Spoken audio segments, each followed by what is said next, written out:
Well, welcome again, guys, to 5 Minutes with a Founder. Today we have a very special guest, one that I've been badgering for months to try and do. She is quite incredible. The founder of Kurokids, Rachel. How are you doing? Hello, I'm doing very well, thank you. Thank you very much for doing this again. We'll try and make this again as close to 5 minutes as I can possibly get. I'm not great at it, but we will. Otherwise, the title means nothing. So if you can lead us away and give us a little introduction to what you guys do, and then we'll get cracking with the questions. Cool. What we're trying to do is really reinvent childcare, and childcare is incredibly difficult for parents. It's too expensive, it's inflexible, it's total pain to organise. It's very vulnerable to, your childcare being sick or your kid being sick or whatever. And it's just, it's very hard to find quality childcare in general. So we're starting from this blank sheet of paper. What would you do if you were setting up a childcare service using all of the insights from startups, from other industries, and using all the tech that's available? So what we do is we focus on after school care at the moment. It's a particularly neglected area of childcare. Yeah. Our vision is to provide all childcare 0 to 5s, but we have to start somewhere, so we're very focused on after school care in London. Okay, amazing. Well, a much needed idea, and fingers crossed everything carries on going as well. We'll put all the articles. There's been quite a few articles and papers and websites. We'll attach them all to the link so everyone can read more about it. But now you as a founder, that's what we're working with the questions. So the first one is, how old were you when you first tried a venture? I think I was pretty young. I was one of those kids who was always doing little startups. Sometimes I got in trouble for them. I remember my mum. About like lemonade stand. I remember my mum getting pretty annoyed when I set up a lottery scheme where the house always won. I had to give back all the money to all my friends. I was very annoyed. I had this great system. As long as it was a lottery scheme, not a Ponzi scheme. Yeah. So no, I started doing that. I've always wanted to be a startup founder, and what I ended up doing was I went to McKinsey for 6 years, and then I was a CEO of a health company. But all the time, I really, really wanted to start something, and I was just waiting for the big idea. I had like 1,000 terrible ideas. I was constantly having terrible ideas, and none of them really grabbed me. I would get excited about something for 2 days, and then I would start to see the flaws and why it was actually a terrible idea.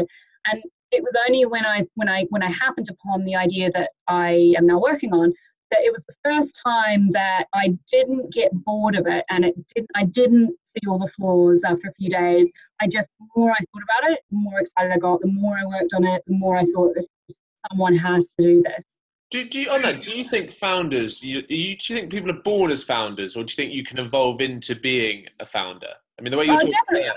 Yeah, I think there's lots of different kinds of founders. People bring different kinds of strengths. So, a technical founder could be very different to a service design founder. Some founders are super mission driven, and others just really, really, really want to found something. So I think people have all sorts of different drivers and all sorts of different strengths. I think maybe the thing that everyone has to have in common is you have to be super proactive. You are rolling a ball up a mountain in the hope that at some point the ball will go over the mountain and start running down of its own accord. But you've got to have it's a certain kind of stupidity or something that makes you want to push this boulder up a mountain. You never know how big that mountain can be. No, exactly. You're pushing this boulder which is growing or changing and kicking you and stuff. You're pushing it up this mountain. You don't know how big the mountain is. Okay, next one. In your whole kind of time of doing this, have you had any role models, or not necessarily that you've met? It could be people you've seen from afar. Any role models? So the entrepreneur I most admire is Elon Musk. Yes. I just think the audaciousness of his thinking is super inspiring. He's a guy who that word often gets tagged. Audacity. Yeah. But it's like he just does not take received wisdom as a given. He questions everything, and he goes right back to first principles of like, if it doesn't contravene the laws of physics, he doesn't understand why it can't be done. He doesn't take societal norms as a given. Status quo. And that is just so inspirational. I don't think there's anyone on the planet that thinks as he does. So I find that super inspiring. Nice. Yeah, it's good. Obviously, well, on Elon Musk, he's had a few failures as well. Have you had any failures that you've learned from in your time to get into where you are? Yeah, definitely. Big ones, little ones, public ones, not ones. Held my grade 8 clarinet. That was the one I found out in my research, and I almost called off the interview. It was a big deal at the time. No, I mean, like I've hired the wrong people. I've launched the wrong product. I mean, all manner of things in school, and that is just completely part of it. I love Amazon's approach to failure, which is put out in one of his shareholders' letters. It was really, really worth reading, his wonderful shareholders' letters. And he talks about how failure is the price of innovation, and if you're not failing at least part of the time, then you cannot be innovating. No, 100%. Well, actually, we'll probably I'll whack a link into that cool. when we put this up, because I've read it. It is a good one. So if there was, for Kurokids, if there was a plaque in a bar, a restaurant, a hotel, anywhere that could say this is where this idea or this was founded, where would that be? Where one place do you suddenly think, yeah, this could actually happen? Well, I did a lot of work in the Café Rouge in the Euston Station Piazza. Nothing about that is glamorous. I was going to say, do they have good Wi-Fi? Well, we spent Kurokids, probably where the plaque would be Kurokids spent the first year of our life in an old derelict Victorian hospital near Euston Station that will soon be knocked down. And the reason we were there is because it was free. So we had this great location. The great thing about it, location near Euston Station, brilliant. Bad thing about it, everything else, it was cold. The Wi-Fi didn't really work. The toilets didn't often work. The meeting rooms doors didn't really shut, and the meeting had to wedge them with a plank. It was literally, it was the opposite of a WeWork. It was literally the opposite of that. But it was free, and we were trying to keep costs down, and it was we weren't squatters. It was a Camden Council. Are we sure we're broadcasting this one? No, it's fine.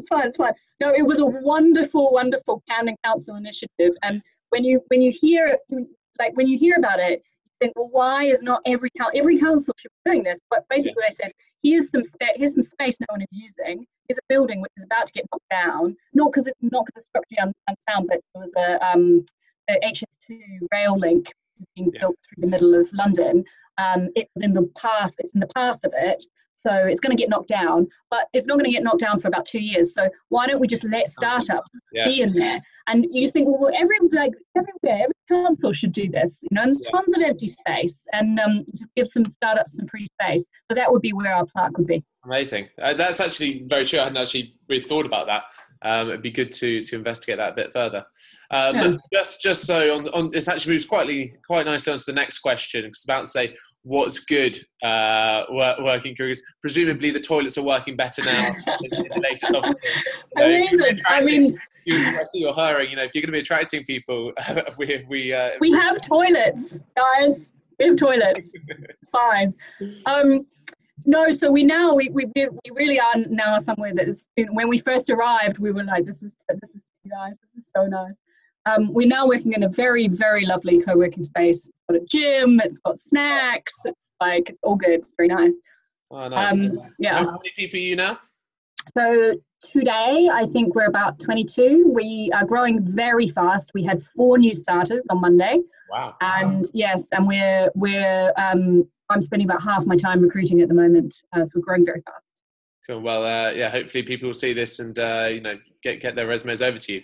Yeah. The last question is one that we've been pretty big on, technology people, in in as much kind of discussing it as trying to think of ideas. But obviously you're quite well placed. What do you think about the gender imbalance in tech, and what can be done? What initiatives can be done? And to kind of, is it as bad as people are saying? Yeah, I think these are really important, and not just in loads of different arenas, and in getting people to talk about things that happen, to women. I think there's so many, the support out there for female founders. There are so many conferences, events, networks, various different email lists and things that you can get on. So I feel like an immense, almost oppressive amount of support. Oh, wow. I feel I'm sort of, I cannot go to all of the events that there are for female founders. So I don't think the problem is a lack of support at all. I mean, I would say this, but I do think childcare is a major, major, major issue. Is that something I've got to scribble down? Do you think it's more?